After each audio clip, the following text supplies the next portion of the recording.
Essa é, então, a última aula do Tratado das Virtudes. E na aula que vem a gente tem essa exposição audiovisual, que eu ainda não sei do que vai ser. Normalmente tinha que estar preparado já há 2 meses, mas...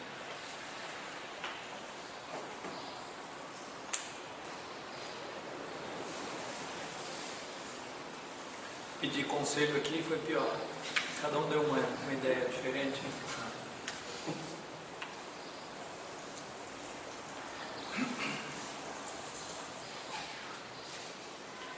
E na aula que vem nós vamos ter então essa aula e um brindezinho no fim da aula e o anúncio dos cursos do ano que vem. Nós estamos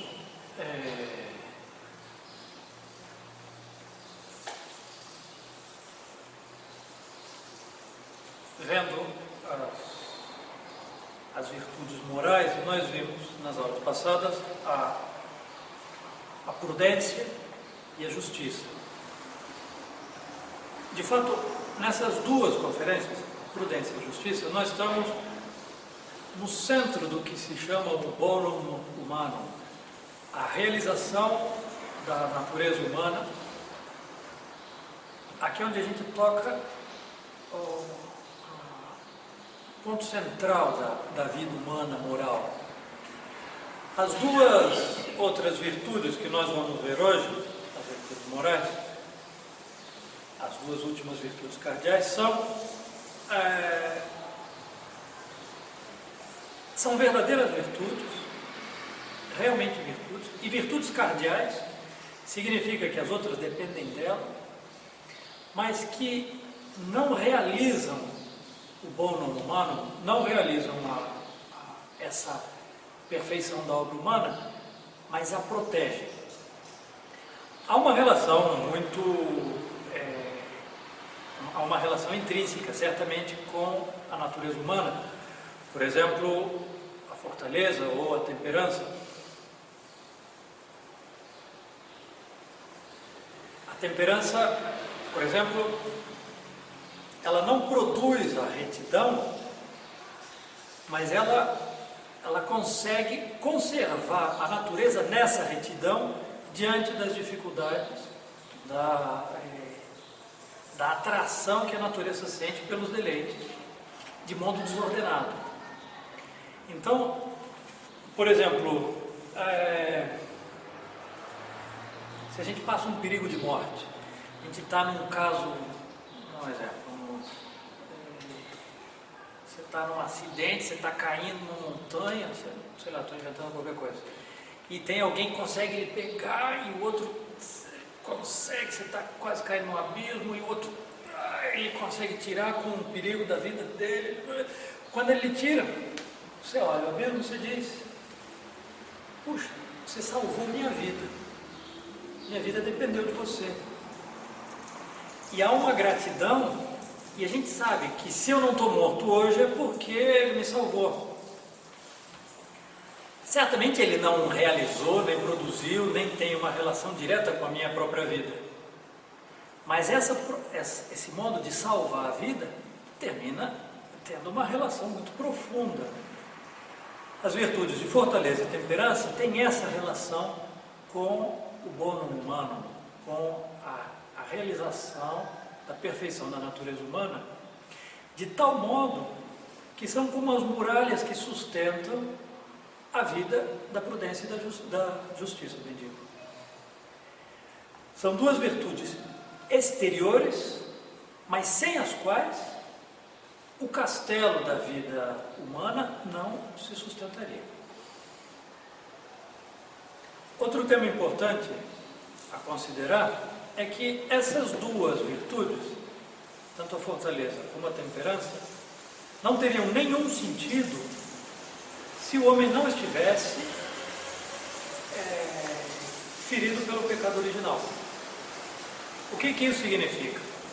Que o bonum humano, alcançado pela virtude da prudência e da justiça, está em perigo. É uma coisa que nós normalmente não nos convencemos. Porque a ferida do pecado original não é lógica, não corresponde à nossa estrutura normal. Se a gente parar e olhar a estrutura humana, a gente diz, bom, muito bem, isso é o que é reto. Mas quando a gente vai ver, a gente faz o que não quer e o que deveria fazer não faz. E a gente percebe que há uma guerra interna, que há uma luta, e que essa luta é interior e exterior.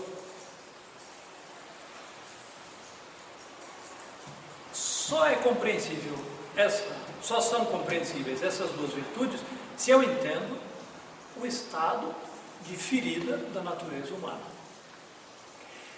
Se fosse, como diz Lutero, que a natureza está destruída, ou seja, Lutero diz, a natureza está irremediavelmente destruída. Acabou. Não tem mais bônus humano. Nem a inteligência nem a vontade são capazes de prudência nem justiça. Portanto, também não tem lugar nem a fortaleza nem a temperança. Defender o quê? Se já não tem mais. Fazer esforço do quê?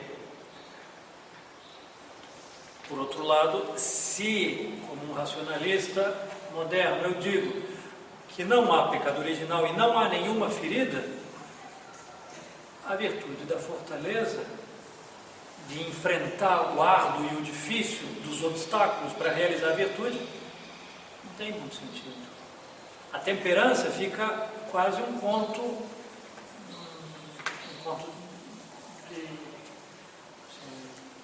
ontológico. Que sentido tem se tudo é bom, se tudo é reto, se todos os meus desejos são retos?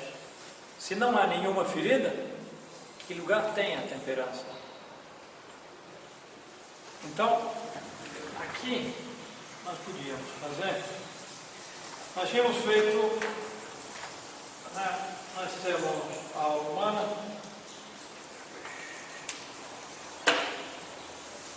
para ano que vem eu tenho.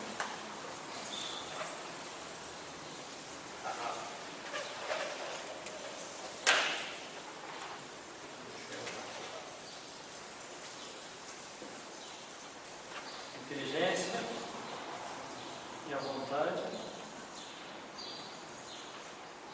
E nós temos como um paralelo, qual é o paralelo na parte inferior da alma? O que corresponde à inteligência? Os sentidos. Internos e externos. E o que corresponde à vontade na parte sensível da alma?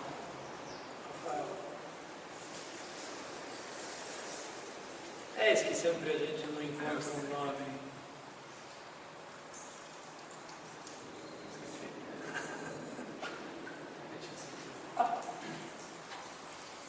Aqui a vontade é o apetite intelectual, que nós dizemos voluntas, vontade.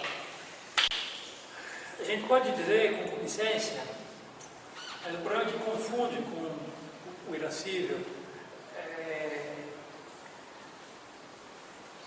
Então a gente coloca, se encontra muitas palavras para expressar, mas são todas elas meio ambíguas. Então a gente põe apetite. Apetite significa a inclinação.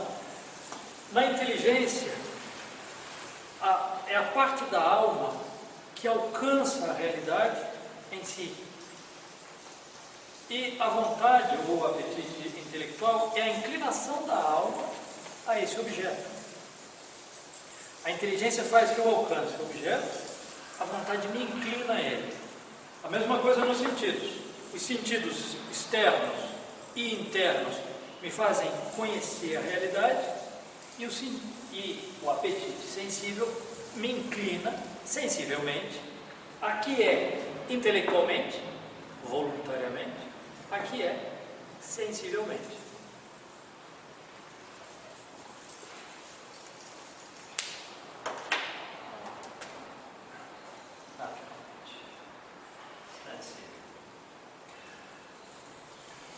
nós vemos que os sentidos não têm uma participação da vontade. A vontade não pode mover os sentidos. Os sentidos são, de certo modo, passivos na percepção da realidade. Portanto, como a vontade não pode movê-los, eu não posso voluntariamente dizer sinta cheiro. Eu posso procurar o cheiro, mas ou eu sinto ou eu não sinto. Os sentidos são passivos, necessariamente espontâneos. Portanto, não há lugar para a virtude nos sentidos. Então, porque não são um ato voluntário. A virtude, os hábitos da alma dependem dessa voluntariedade. Então nós temos na inteligência a prudência, na vontade, qual a virtude cardial que corresponde, que tem a vontade como sujeito? Se vocês não me responderem, eu vou jogar um livro na cabeça assim. Quem? Pelo amor de Deus. Justiça. Os sentidos não têm, mas o apetite sensível, nós vimos que ele tem duas partes, que são o irascível e o concupiscível.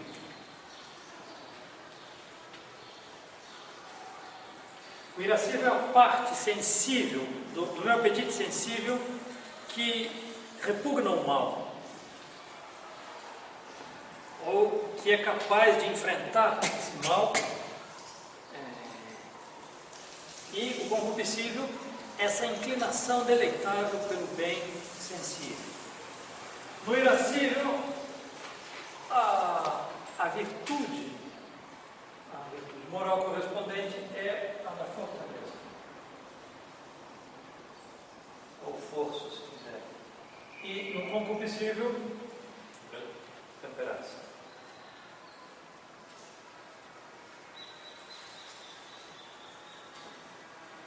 Aqui nós estamos no centro da vida moral humana. Aqui a fortaleza e a temperança são como, podíamos dizer, essa região da alma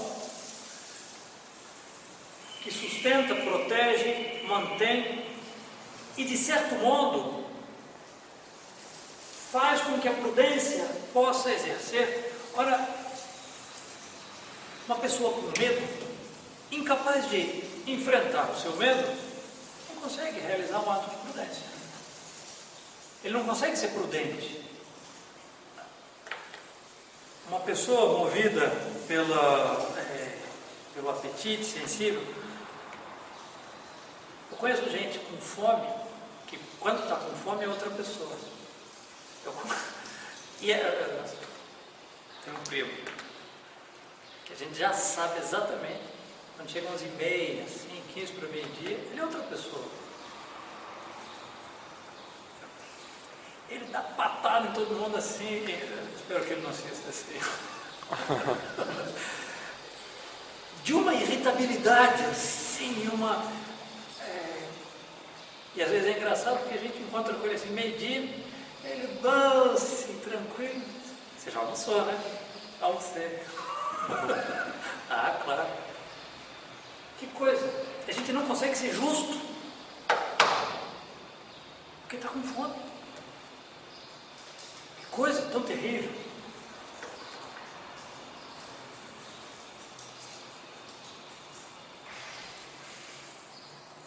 Bom, vamos entrar então, necessariamente vai ser esquemático, como tudo que a gente está vendo, na virtude da fortaleza. Ela faz o homem atuar conforme a razão, ou seja, conforme o prudente justo, enquanto que tira o impedimento ou resiste às dificuldades que afastam a vontade de obrar retamente. a fortaleza, a força.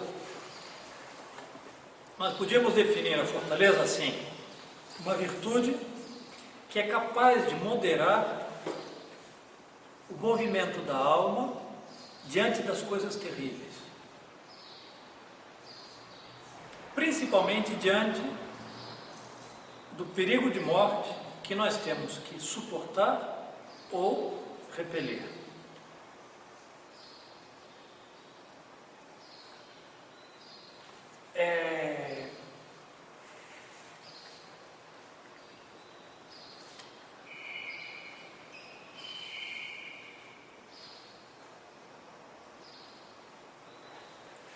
A virtude da fortaleza, ela tem duas ações principalmente. Ela coíbe, ela consegue domar, ela tem numa rédea curta os nossos temores. Os temores são, nós vemos, o timor, o medo, uma das paixões da alma, que é um apoio especialmente para a prudência. É o temor que faz com que a inteligência diga: cuidado, presta atenção, tem alguma coisa aqui, olha bem, é preciso uma atuação da prudência maior, certo? Mas o temor pode ser tal que ele pode impedir a ação da prudência. Ele pode ser tal que ele cega a nossa ação e nós atuamos de modo imprudente. É a força que consegue domar a paixão do temor, do medo, e consegue também moderar a audácia. A audácia é essa capacidade de enfrentar uma dificuldade árdua com o próprio risco, o risco de si mesmo. Mas ela pode ser um mal muito grande se ela não é ordenada. A audácia é uma temeridade se ela não é racional. Deixa eu lhe perguntar, qual é mais forte dos dois? O soldado que tem medo da guerra ou o soldado que não tem medo da guerra?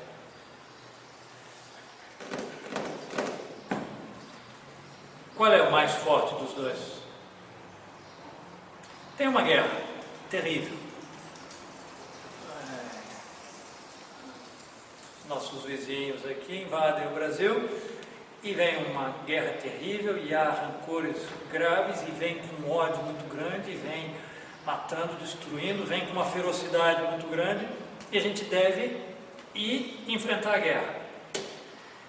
E não chega... Eu estou lá tranquilamente, estudando a Suma Teológica no meu quarto, com toda tranquilidade, sentado no meu escritório. Me chega um telegrama: você foi convocado para a guerra, você deve ir para o frente de batalha, onde certamente você vai morrer. As pernas da gente tremem. Sim, agora eu faço? Fujo? Não, fugir é desertar, não pode. Meu Deus, o que eu vou? Eu vou? Acho que eu vou dizer que estou com tuberculose. O que eu invento? O que eu faço? E tem, o meu vizinho também recebeu: isso, vamos, guerra! Aí pega um tambor e sai na rua: abraço, vamos. Qual dos dois é mais forte? Qual dos dois tem maior virtude de fortaleza?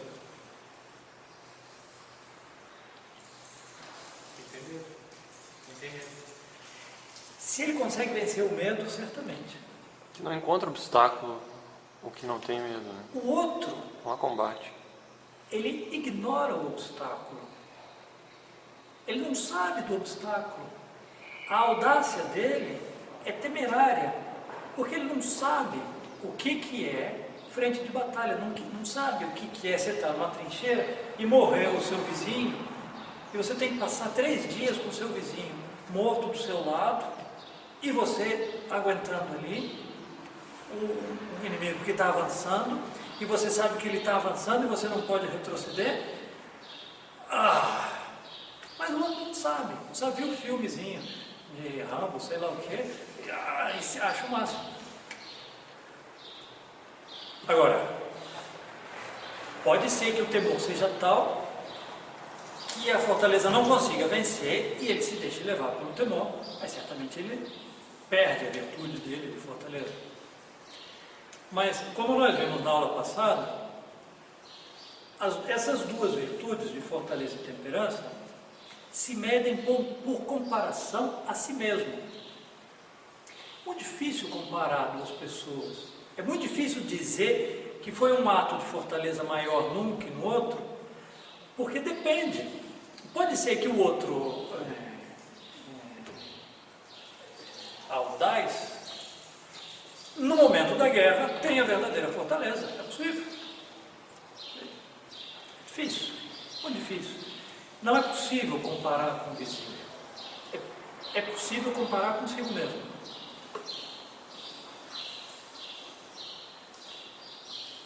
Nós dissemos que a fortaleza tem como principal objeto os pericula mortis, os perigos de morte.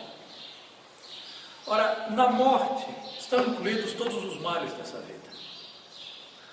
Todos os males desta vida são, de certo modo, uma participação ou uma antecipação da morte. As dores, as angústias, a tristeza, o cansaço, todas as dores dessa vida, a dor física, a fortaleza tem então o seu ato principal enfrentar a constante ameaça de morte que nós temos o tempo todo. Agora nós vivemos num mundo civilizado, se supõe, em que o perigo de morte é uma coisa remota, mais ou menos até, né? Aqui na esquina teve um assalto, o sujeito reagiu, levou um tiro e morreu. Mas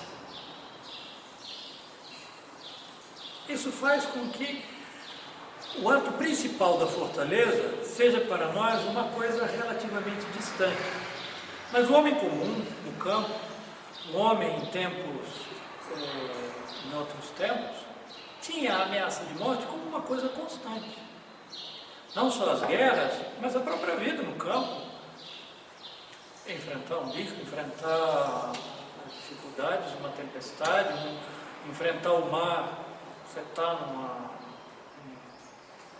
numa tempestade. Como nós ficamos tão longe dos elementos naturais, como a vida é tão cada vez mais artificial, há um certo acomodar dessa. Mas a fortaleza, insisto, tem como seu objeto principal esse perigo de morte, que é, de certo modo, uma constante na vida humana.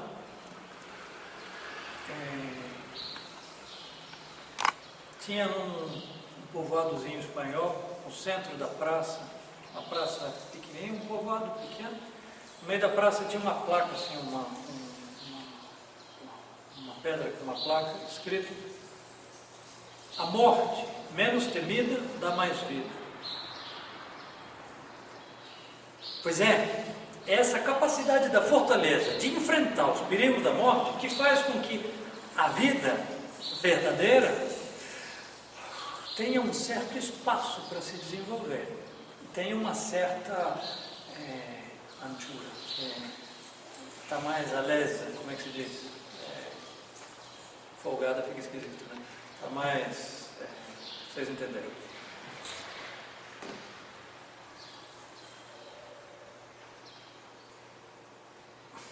A fortaleza é uma disposição habitual de realizar o que nós devemos realizar, mesmo diante dos obstáculos. Agora, a nossa fortaleza aparece como uma virtude de primeira magnitude quando nós nos encontramos diante de males repentinos. Quando o mal nos assalta sem que nós abou sua vida. Ai. Diante de um mal iminente e repentino, é aí onde a retidão da fortaleza é absolutamente necessária. Porque nós não temos tempo de considerar, nem de premeditar, nem de nos preparar. Nós estamos diante do mal, aí nós podemos faltar tanto por um lado como por outro, tanto por medo e covardia como por temeridade.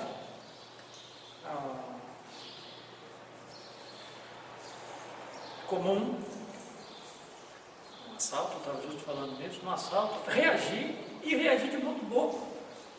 O que eu ia fazer? Eu ia entregar R$50 que tinha na carteira. Tá bem, são R$50, mas e daí? Puxa vida. A gente entrega a carteira, vai embora o bandido, acabou.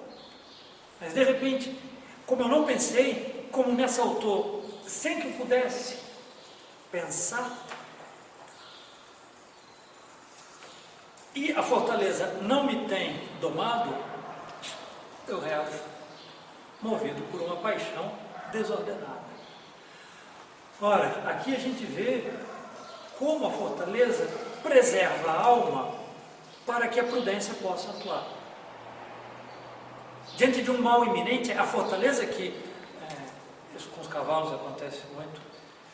Você está montado num cavalo, está tudo perfeito, de repente ele escuta um barulho, eles têm um golpe de adrenalina assim, enlouquecedor, e pula para qualquer lado. O cavaleiro tem que estar constantemente atento para, num momento desse, saber soltar e saber segurar o cavalo, para ele perceber que tem alguém comandando, porque senão ele desembesta e você bate na primeira árvore. Assim conosco, né? São Tomás diz uma coisa interessante também, que a paixão da ira é um grande apoio para a virtude da fortaleza. É curioso, né? No nosso mundo moderno, aseptizado, um pouco protestante, qualquer movimento passional nos parece pecaminoso. Ora, as paixões, nós vimos, estudamos, são bens, certamente, onde a ferida é mais profunda e mais facilmente nós nos desordenamos.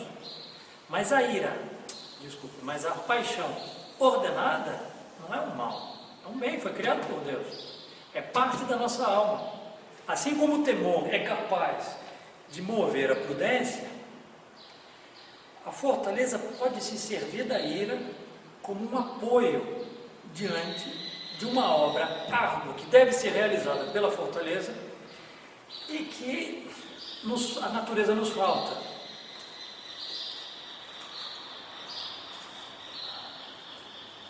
História do sujeito, eu contei essa história, né? Do cangaceiro que foi lá, o fazendeiro lá no sertão, que mandou matar o outro porque não pagou o que devia. Aí chamou um jagunço lá e falou assim: olha, você vai matar o fulano. E aí ele ficou assuntando, ficou vendo, vai para lá e vai para cá, vários dias ali naquela preparação, e nesse meio tempo o sujeito pagou a dívida dele. E aí o fazendeiro correu lá para o jagunço e disse: olha, não precisa mais não, não precisa mais não. Ah, doutor, agora já peguei raiva. Agora já. Porque, olha que barbaridade, isso não é virtude de fortaleza. É um grande exemplo. Não é virtude de fortaleza. Isso é muito interessante, é uma deformação, é a casca da virtude de fortaleza, tem o interno, mas não a ordenação externa. É um movimento forte, mas não movido pela prudência e a justiça. É como, por exemplo, a temperança de um avaro, um sujeito que é avarento e que, para não gastar, come pouco. Não, eu sou super temperante, domino os meus apetites todos. Não me caso também para não gastar, porque... Ixi, que horror. Não. Sou... Isso é um simulacro de virtude. Mas é interessante que São Tomás fala, a ira, as paixões não são um mal, são um bem. E pode ser necessário irar-se. Nosso Senhor, diante dos vendigais do templo, Nosso Senhor solta a sua ira racionalmente. Nosso Senhor tinha o domínio despótico das paixões e elas obedeciam à razão. Nosso Senhor sem rebeldia nenhuma. Então Nosso Senhor permite a ira de se mover, e Nosso Senhor se ira exatamente na medida em que lhe parece que corresponde. E ele toma um látigo e expulsa os vendedores. Para nós, só a ira a gente já começa a tremer, cega os olhos, a gente fica gago, já não consegue mais falar nada, e pronto. Acabou, a gente não sabe nada se a cabeça da gente, o que está pensando, que prudência, que justiça que a gente consegue. Mas se a fortaleza consegue domar a ira é um grande apoio para a fortaleza. A firmeza que vem da virtude da fortaleza é uma disposição necessária para todas as outras virtudes. Certamente. Ora, se o objeto principal da fortaleza são os pericula mortis, o ato mais perfeito da virtude da fortaleza é, portanto, o martírio. O que é o martírio? O martírio é uma disjuntiva em que se coloca uma pessoa em que lhe diz: faça um ato injusto, porque se não fizer, eu lhe mato. E você diz: não, um ato injusto eu não faço. Mas você vai perder sua vida. O que é melhor que a sua vida? É a vida eterna. No martírio, o martírio supõe as virtudes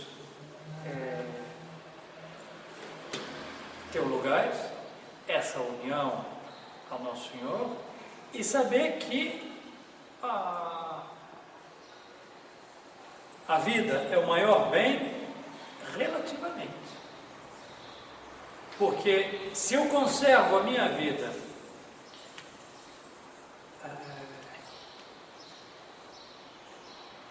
mas mereço o inferno, que bem é nisso? Que troca que eu fiz aqui? Mas a natureza se rebela e é justamente a virtude da fortaleza que diz: não, aqui não. E o algoz, o tirano, diz: eu vou fazer com que você faça um ato injusto. E a alma diz: não, um ato injusto eu não faço. Eu vou lhe quebrar e você vai fazer. E o tirano vai. Ora, a morte é o ato de vitória maior do Marte, porque ele conseguiu vencer o tirano até o último grau de resistência.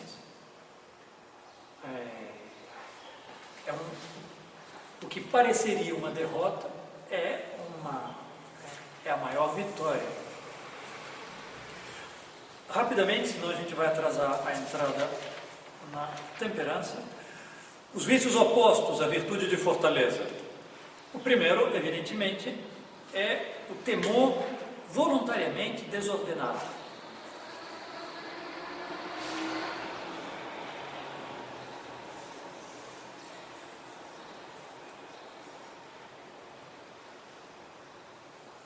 Quando a vontade foge daquilo que a razão diz que deve ser suportado. Mas tudo tem um limite. Minha paciência tem limite. A gente escuta isso habitualmente. Ah, não, até aqui. Não, comigo não. A gente põe um limite da justiça. Ué, o que é isso? Então eu vou ser prudente e justo só até um certo limite. Então qual é a regra que me mede? Eu mesmo. Então eu me ponho, de certo modo, desordenadamente, acima da minha própria retidão, da minha própria natureza. Há uma coisa completamente contraditória aqui, confusa. Ora, nem sempre fugir de um mal é um ato contrário à fortaleza. A razão pode dizer que se deve fugir. Se eu vejo uma onça, está vindo na minha direção, e eu tenho como fugir, ficar é uma insanidade, não tem nenhum sentido. A razão pode indicar que nós devemos fugir, então não é nem desordenado, nem é um pecado. Outro vício oposto à fortaleza é em latim se diz intemeritas, que em português a gente traduz como impavidez. A gente canta no hino nacional Impávido Colosso, que não tem pavor de nada. Mas a palavra impávido, aplicado aqui como vício oposto à fortaleza, significa a atitude daquele que não ama nada, que não lhe interessa nada. Portanto, não tem medo de perder nada, nem sequer a vida. Lhe parece tão pouca coisa uma pessoa entediada. Não é raro, não é raro. Eu já tive ocasião de ver. Em que há um desprezo pelos bens desse mundo e pelos bens próprios, a tal ponto que ele não tem medo de mal nenhum.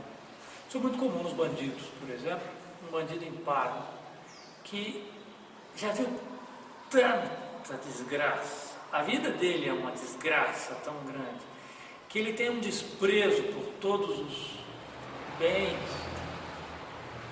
entre aspas, dele, que perder, morrer, daí. O ruim é viver, morrer é bom. Que há um desprezo, isso é um vício grave, uma deformação grave da alma, que se opõe à virtude da fortaleza. E finalmente, a audácia, que peca por excesso, no qual o homem é movido não pela razão, mas pelas paixões, com uma certa ignorância dos motivos que realmente deveriam nos causar medo.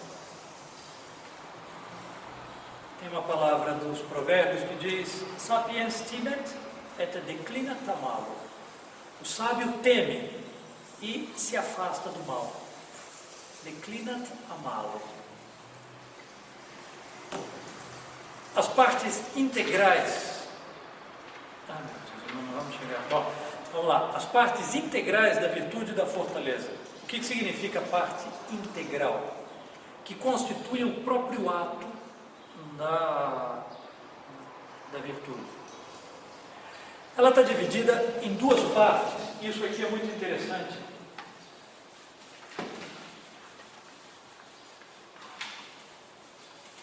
A virtude da fortaleza é uma coisa admirável. Quando a gente conhece um homem forte, de verdade, é a coisa mais admirável. E não é a virtude dos homens, homens por oposição à mulher. Muitas vezes, as mulheres têm uma virtude de fortaleza muitíssimo maior a dos homens, comumente.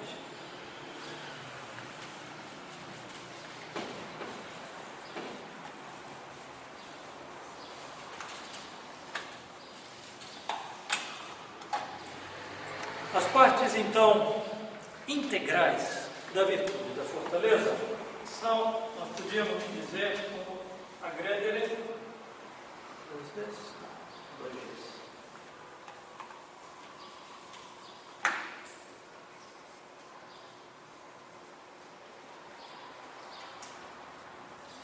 que é o atacar. É o se lançar diante do mal, diante do obstáculo para vencê-lo. E outro, sustinere, que é suportar o mal que nos é feito. Aguentar, suportar, resistir ao mal que nos é atacado. Qual dos dois é mais difícil?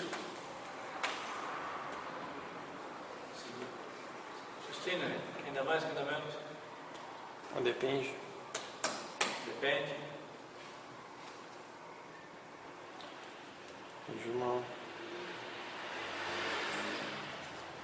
O que é mais, exige maior fortaleza?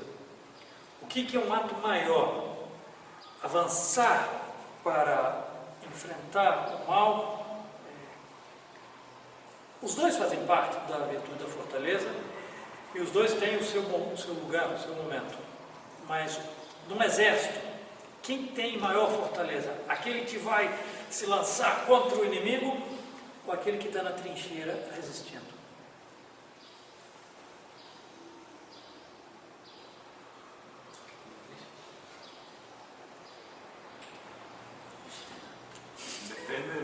Não, e no exemplo o que avança, não é? Não, porque o agreder certamente exige um ato explosivo, nós podíamos dizer. E a paixão da ira pode sustentar o ato da vontade, do agreder.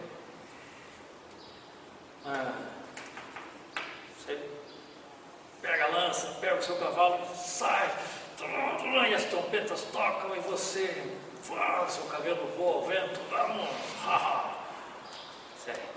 certo? Exige um ato de fortaleza, certamente. Mas o aguentar.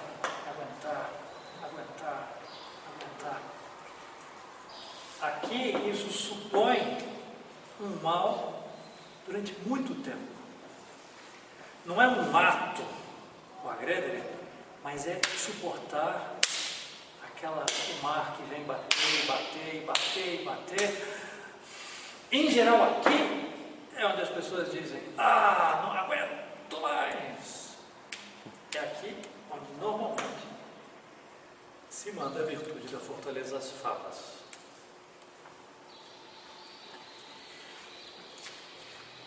Como parte do agredere está a fiducia, a confiança de ânimo e a magnificência, a capacidade de realizar uma obra grande.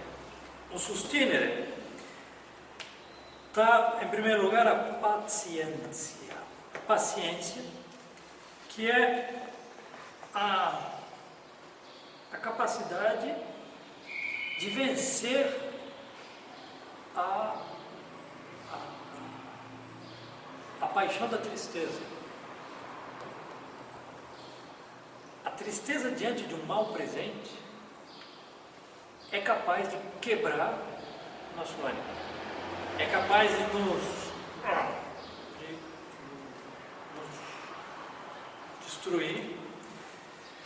A paciência, como parte da virtude da fortaleza, nesse sustentar, é justamente a capacidade de moderar a tristeza e dizer, comigo não, meu amigo.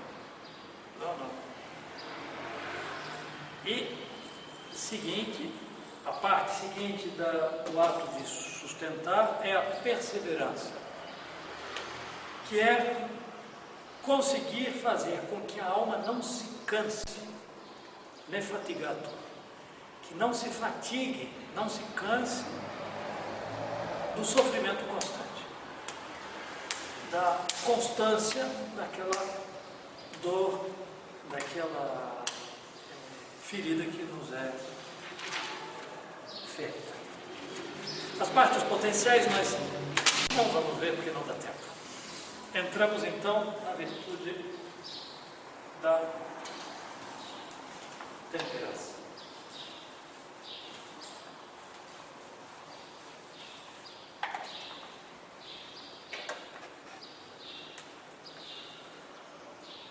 Essas partes a gente já tem, só não preciso mostrar.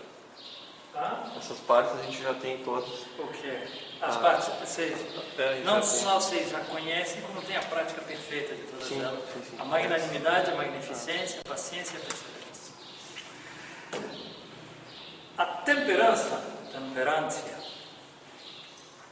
é a virtude que modera o apetite das deleitações do tacto, quais são os 5 sentidos? Vista, audição, olfato, tato, tato paladar. e gosto. Nós podemos dizer que qual é o mais, por dizer de algum modo, o mais espiritual desses sentidos? O mais fino, o mais, de algum modo, mais espiritual. A vista, certamente. É a vista. A vista nos dá um contato de a maior distância possível com... A gente pode olhar as estrelas. Sabe o que é isso? Olhar as estrelas. É um contato sensível com as estrelas. Isso é uma coisa extraordinária. Se a gente parasse para entender o que são os sentidos, e são, podemos dizer, a parte menor da nossa alma. E o tato, nós podemos dizer que é o menos espiritual, o mais próximo à nossa parte material. É certamente uma parte da... Os sentidos são uma certa interseção entre o corpo e a alma. A vista é a parte mais próxima da alma, podemos dizer, e o tato a mais próxima do corpo. A virtude da temperança não contradiz as inclinações da natureza, do desejo dessas deleitações, mas sim modera. Põe a busca desses deleites conforme a razão, conforme a prudência e a justiça. E de fato, é muito interessante, São Tomás coloca os pecados contra a temperança principalmente como um atentado contra a justiça. Há algo de injusto num pecado nosso contra a temperança, num pecado de desordem contra a pureza ou de gula. É um pecado contra o bem comum, diz São Tomás.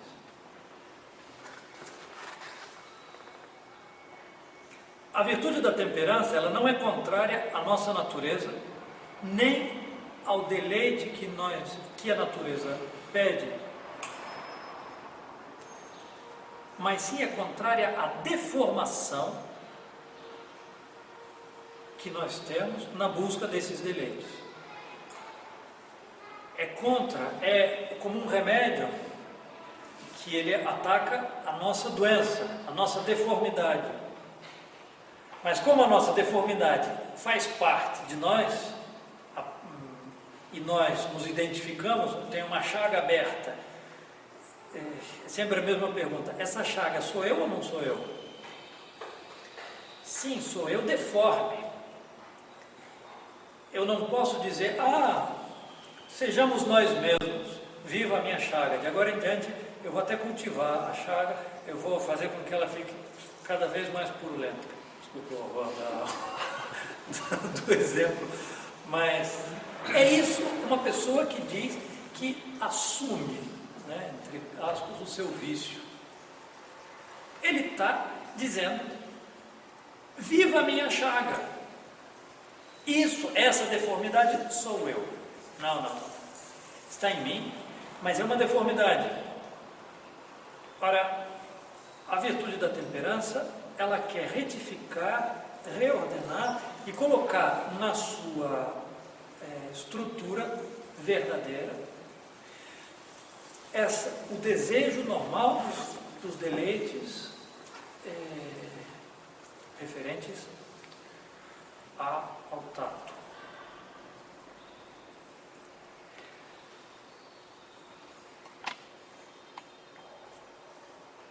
São Tomás insiste também que a virtude da temperança, ela principalmente tem como objeto as paixões que tendem aos bona sensibilia, aos bens sensíveis, ou seja, sobre as concupiscências e deleitações, mas de modo consequente também sobre as tristezas, quando essas nos vêm pela ausência desses deleites.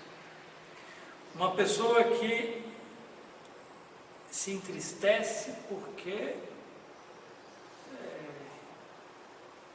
não pode tomar o vinho dele, a cachaça dele.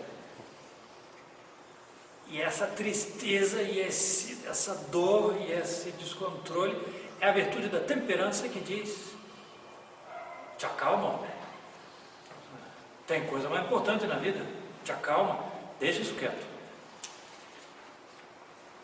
Essa tristeza é como um eco da busca do deleite. Essas deleitações foram colocadas na natureza, na nossa natureza, em ordem à conservação da natureza. Deus pôs um deleite próprio nos atos correspondentes à conservação da natureza. De si mesmo, o deleite da comida e da bebida, e na conservação da espécie, o deleite do uso do matrimônio. O gosto do uso do matrimônio. E como o bem da conservação da espécie, ou seja, o bem comum, é mais alto do que o bem pessoal, é muito mais intenso o prazer do uso do matrimônio do que o prazer da comida e da bebida.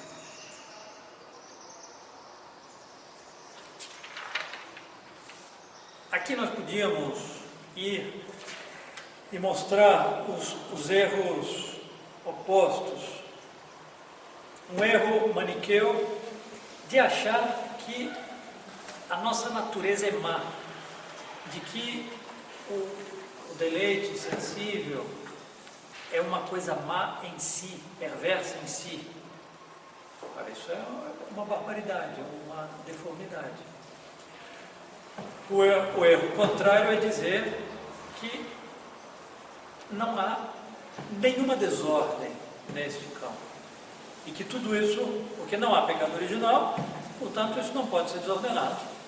Esse racionalismo ilustrado, no qual nós nos dizemos: por favor, somos homens adultos, por favor, você vem me falar, sabemos que são coisas naturais, normais. Pois é, mas ele esconde, bem escondido, as suas deformidades, pelo grotesco que é. Os vícios contrários. O primeiro deles é a insensibilidade, que vai naquela mesma direção que nós falamos da impavidez. A insensibilidade é esse desprezo dos bens desse mundo a tal ponto que nós os consideramos males, nós os consideramos maus em si. Essa insensibilidade é um vício. Ou, por outro lado, a intemperança. Nós vamos concluir aqui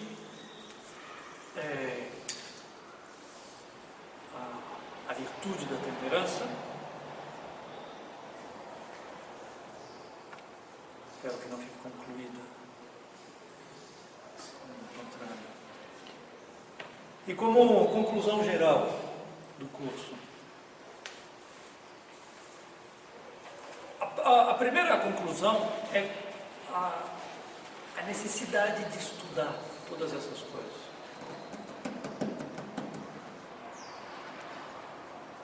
nós estamos no centro da vida moral humana. Ora, nós estamos falando do que nos corresponde como homens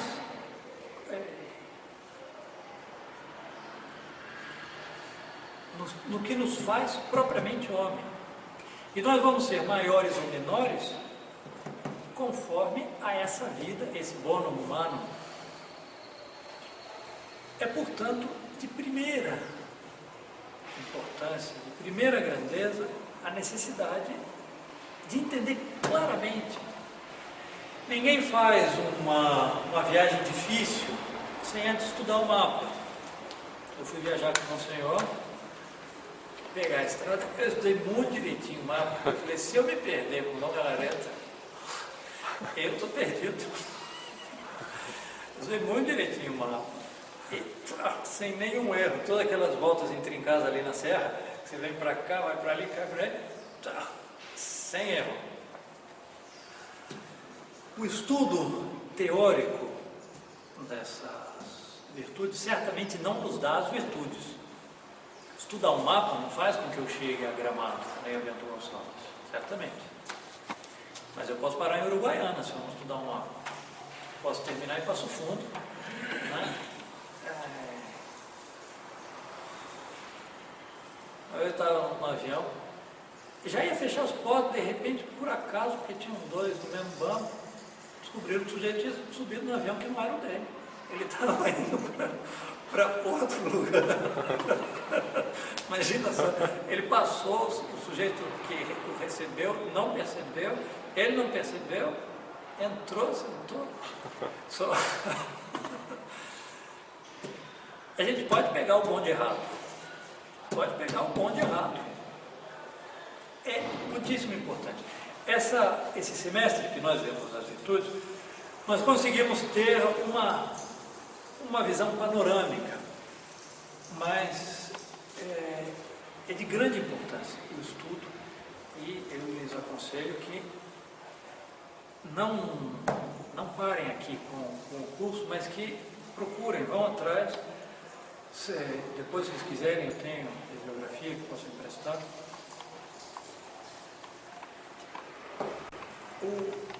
A conclusão seguinte, é essa que é a mais importante. A palavra virtude tem até uma certa conotação pejorativa hoje em dia, tem um certo tom de moralismo puritano, assim, não, porque as virtudes, e as pessoas já fazem um sorrisozinho meio irônico, em que há um desprezo pelo que poderia parecer uma hipocrisia. O mundo moderno olha o que nós chamamos de virtudes como uma busca de uma aparência externa que esconda as nossas covardias. O mundo moderno diz: busque a felicidade, não caia no erro de, por uma busca de aparência, perder a vida e perder a felicidade. Nós dizemos a mesma coisa, só que nós colocamos a felicidade em outro lugar. A felicidade para o mundo moderno nós podíamos dizer, uma felicidade animal. É a felicidade de uma realização grotescamente animal. Ora, a nossa felicidade está muitíssimo mais alto que isso. E a nossa felicidade é um bem árduo. E encontrar a nossa felicidade responde a encontrar a nossa própria natureza. Ora, a felicidade é a realização perfeita daquilo que nós somos. De fato, realizar-se.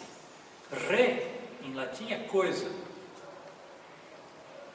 Realização é chegar a ser aquilo que nós somos. Conseguir chegar a ser, chegar até o ponto de realizar, de alcançar a nossa natureza e no caso, a nossa sobrenatureza. As virtudes são, portanto, um espelho perfeitíssimo de quem nós somos, ou deveríamos ser. Os vícios são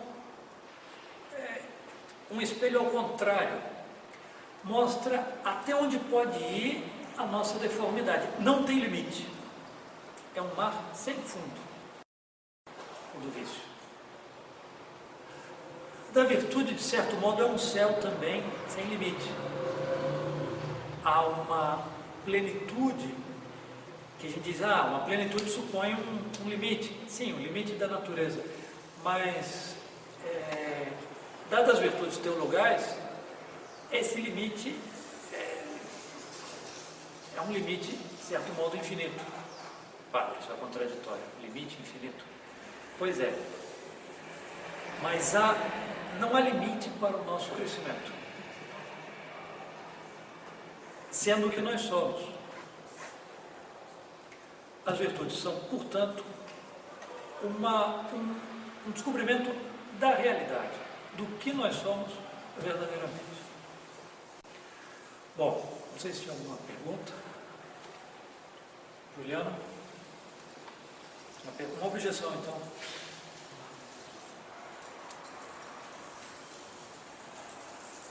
Pergunta? Se não tem pergunta, é porque dormiram, como Vanderlei. Então, o senhor falou que a visão está mais próxima da alma. Não. Sim. Dos sentidos, dos 5 sentidos, é o sentido mais espiritual. É sempre material, certamente, porque depende da luz e eu vejo as coisas concretas, há uma materialidade dos sentidos, certamente. Mas o objeto próprio da vista é a luz, que é, entre as criaturas desse mundo, a mais sutil, por dizer de algum modo, a menos material. De fato, os físicos hoje, a física moderna, diz que a luz não é material, ou é alternativamente material, alternativamente não material. É uma coisa interessante, em todo caso, a física quântica. Hoje em dia, quando a pessoa quer dizer a barbaridade mais absurda, diz, não, porque a física quântica diz que, e diz qualquer coisa. A física quântica virou assim a panaceia. A pergunta que eu faço a pessoa que não enxerga, ela tem uma deficiência na questão das virtudes?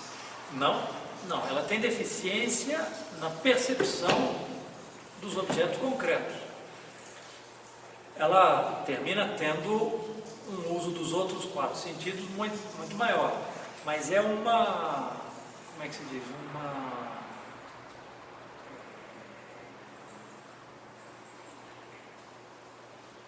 uma deficiência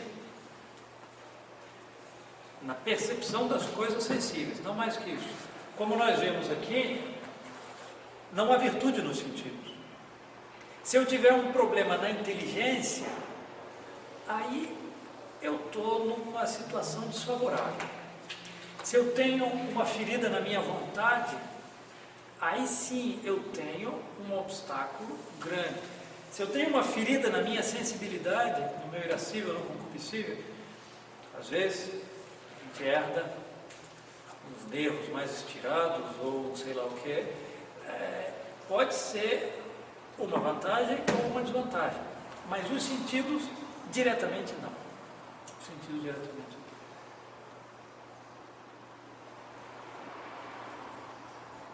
Se não mais perguntas, damos por concluído o nosso curso das virtudes e na aula que vem nós faremos a conclusão